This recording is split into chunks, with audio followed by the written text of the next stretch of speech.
Hello, I'm Marleen Troy, and it is my privilege to present the Institute's PLUTI, Planning, Land Use, Transportation, and Infrastructure Task Force Research for 2025. I would like to thank Jill, Terry, and their team, as well as members of the PLUTI Task Force for all their support and efforts putting this report together. This year's study focused on infrastructure as a means of combating rising temperatures and their adverse impacts. In 2024, the world experienced the hottest summer on record, with temperatures expected to continue to rise. Data indicates that the average temperatures in Pennsylvania during July and August will have risen 3 degrees by 2039. Urban areas are a particular concern because their temperatures can reach 15 to 20 degrees hotter than neighboring rural areas, primarily due to the heat-absorbing properties of urban surfaces and human activities.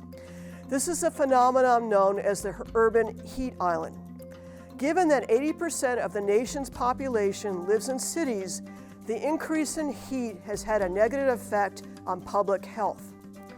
Urban heat islands lead to higher energy consumption for cooling, increased air pollutants and greenhouse gas emissions due to greater energy demand, reduced water quality from heat pollution, and heightened risk to human health and comfort.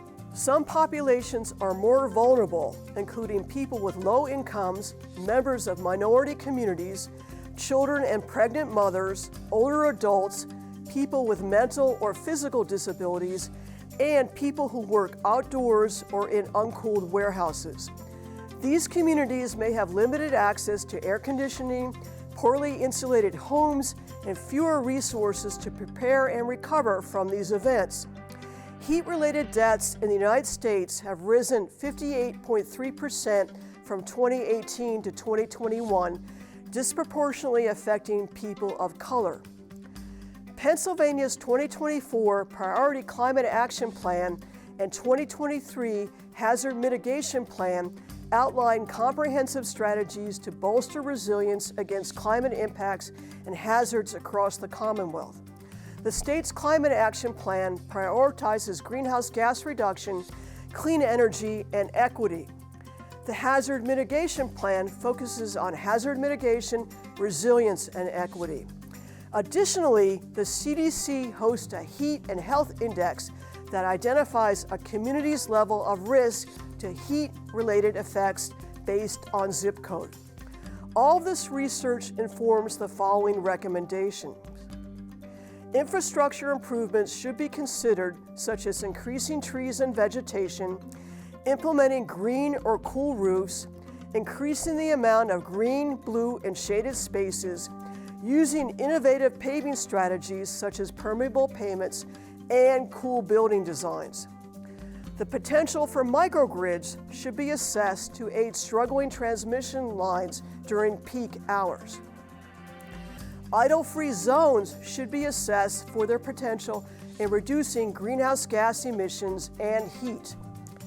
Access to public transportation should be increased. The placement of cooling centers should be managed to ensure that they are accessible by those most affected by extreme heat.